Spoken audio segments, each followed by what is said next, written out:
주님께서 여러분과 함께 마르코가 전한 거룩한 복음입니다. 12장 28절 그 다음에 34절까지입니다. 그때 율법학자 한 사람이 예수님께 다가와 모든 계명 가운데 첫째가 하는 계명은 무엇입니까? 하고 물었다. 예수님께서 대답하셨다. 첫째는 이것이다. 이스라엘아 들어라. 주 우리 하느님은 한 분이신 주님이시다. 그러므로 너는 마음을 다하고 목숨을 다하고 정신을 다하고 힘을 다하여 주 너의 하느님을 사랑해야 한다. 둘째는 이것이다. 내 이웃을 너 자신처럼 사랑해야 한다. 이보다 더 큰 계명은 없다. 그러자 율법학자가 예수님께 말하였다. 훌륭하십니다, 스승님. 그분은 한 분뿐이시고 그 밖에 다른 이가 없다 하시니 과연 옳은 말씀이십니다.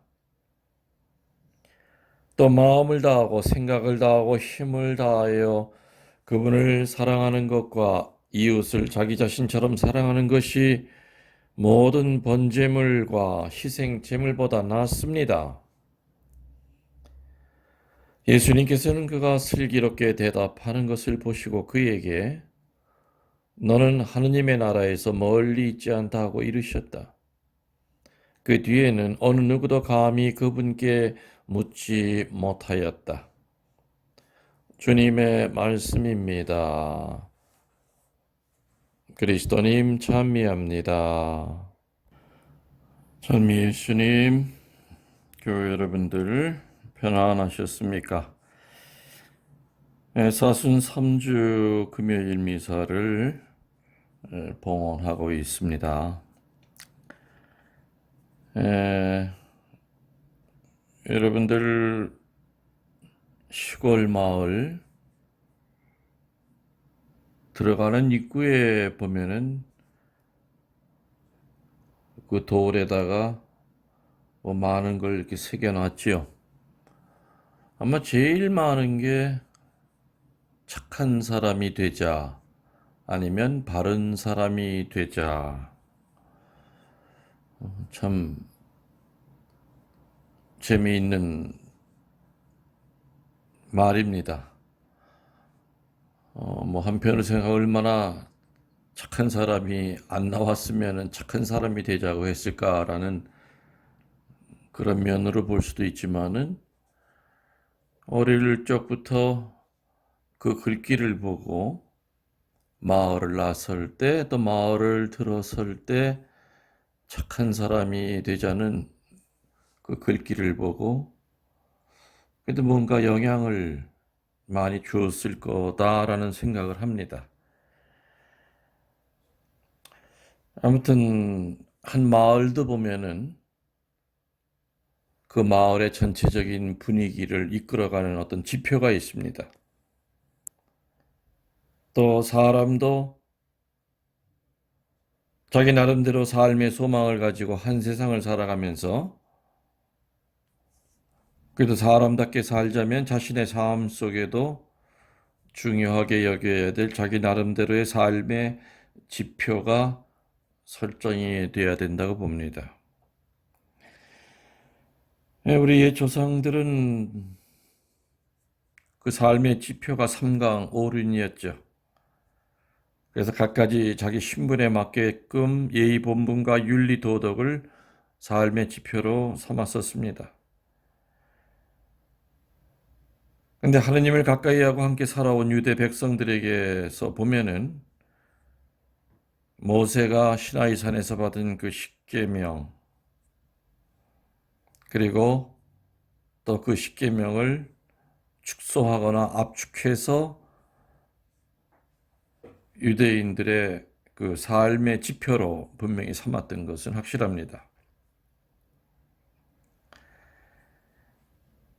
조금 이거를 자세히 살펴보면은 이사야 예언자는 6가지로 축소해서 가르쳤지요. 옳게 살고 바른 말하는 사람, 착취로 돈을 벌지 않는 사람, 뇌물을 마다하고 뿌리치는 사람, 살인하자는 소리를 듣지 않으려고 귀를 막는 사람, 악한 일을 보지 않으려고 눈을 감는 사람, 이렇게 6개로 요약을 해서 이것을 지키는 사람은 굉장히 높은 곳에 올라가 살게 된다고 이 사연은 가르쳤습니다. 그 다음으로 미가서 6장 8절에 보면은 미가 예언자는 다시 이것을 3가지로 축소해서 가르쳤죠. 첫 번째는 정의를 실천하는 일, 두 번째는 기꺼이 은덕에 보답하는 일, 세 번째는 조심스레 하느님과 함께 살아가는 일.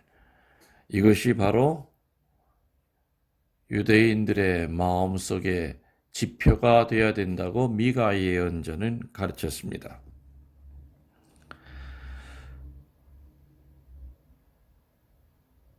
그런데 하느님과 함께 살아온 유대 백성들 간에는 이렇게 사람으로서 지켜야 될 율법들 안에는 가벼운 게 분명히 있고 무거운 게 있고 또 큰 법이 있고 작은 법이 있다고 해서 늘 그것을 구별하기를 좋아했습니다.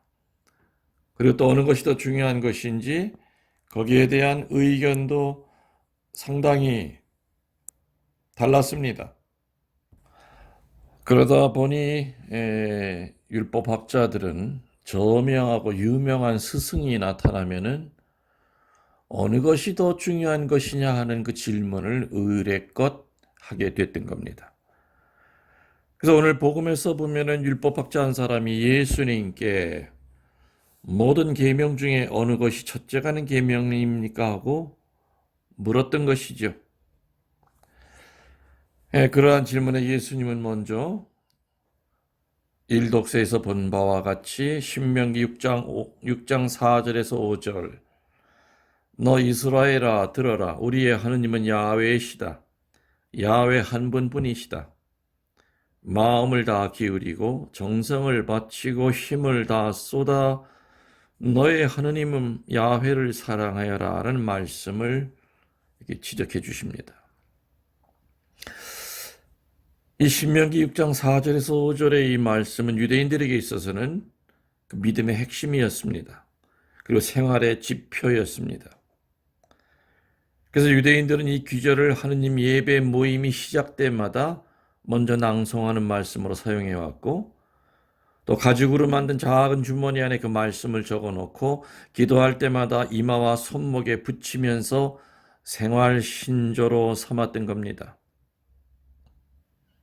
또 원통형 작은 상자에 써넣어서 출입문과 방문에 붙여놓고 출입할 때마다 생각했던 성서 귀절 중에서 최고의 성서 귀절로 바로 신명기 6장 4절에서 5절의 말씀을 삶의 지표로 간직하고 살았던 겁니다.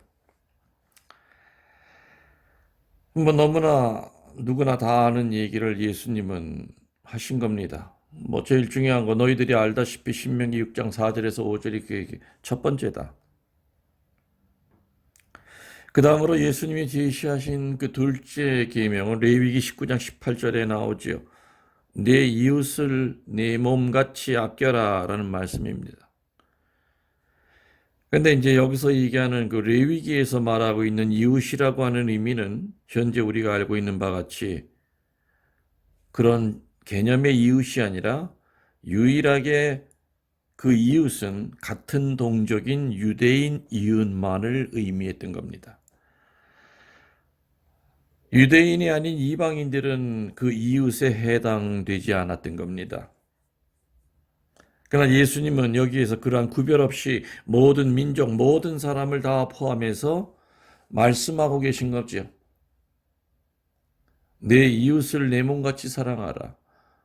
한마디로 유대인들끼리만 사랑하라 하는 그 의미가 바로 레위기에 나왔던 이웃이지만은 예수님이 지금 얘기하시고 하는 그 이웃의 개념은 전혀 다른 거였습니다.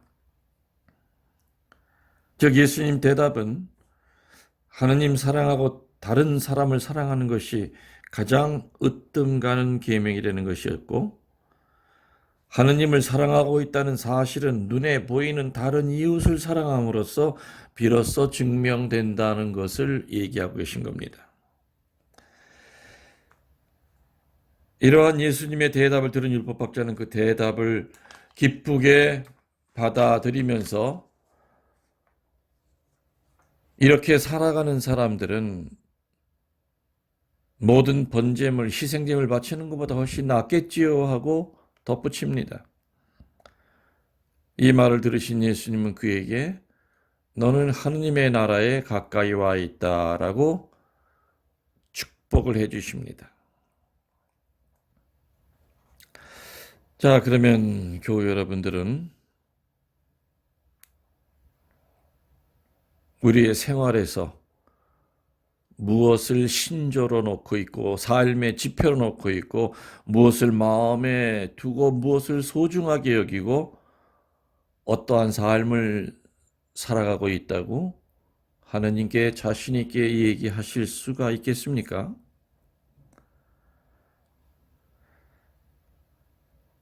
심리학적으로도 사람이 무엇을 원하고 사랑하면 사랑하는 상대와 비슷하게 변화되어 가고 결국에는 같아지게 된다는 그런 이론이 있습니다. 돈을 사랑하면 그 사람의 삶의 모습은 돈으로 변하고, 쾌락을 사랑하면 그 사람 전체가 다 쾌락으로 바뀝니다.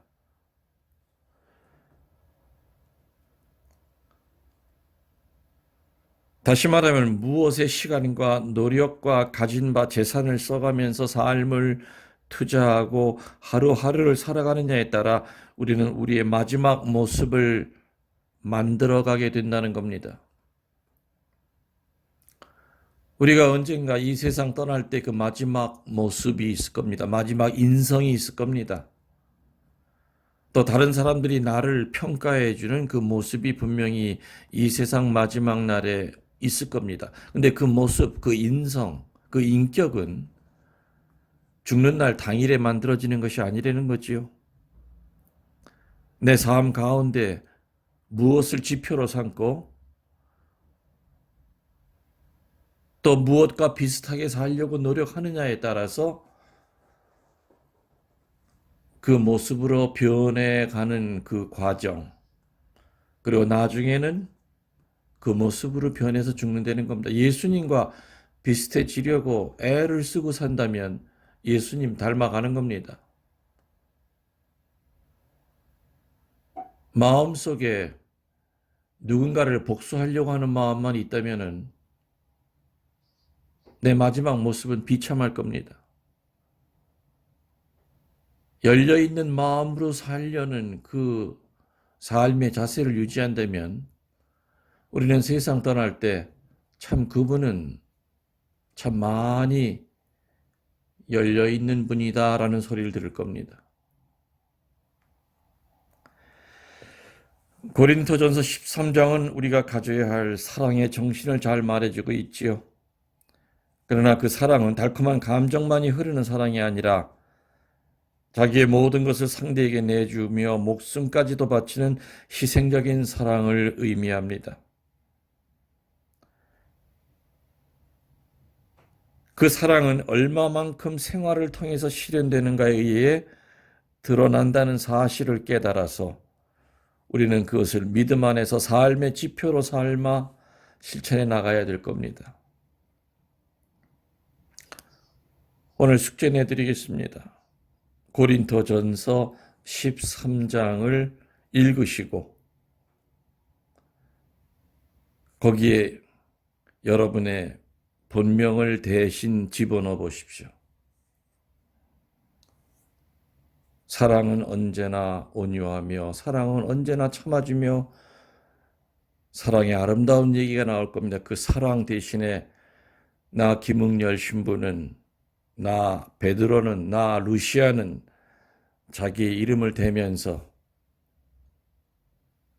읽을 때 뭔가 껄끄럽고 걸리는 게 있다면 그게 내가 부족한 것이 아니겠는가 생각이 됩니다.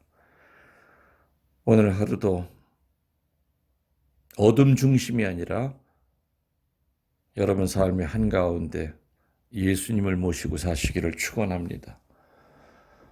강복으로 끝내겠습니다. 주님께서 여러분과 함께 전능하신 천주 성부와 성자와 성령께서는 이 강론을 듣는 모든 이들에게 축복을 내려주시고 내 삶의 한가운데 예수님을 내 삶의 지표로 삼아 모든 어려움을 물리칠 수 있도록 도와주시기를 청하며 우리 주 그리스도를 통하여 비나이다. 아멘. 여러분들 무지무지하게 사랑합니다. 아멘.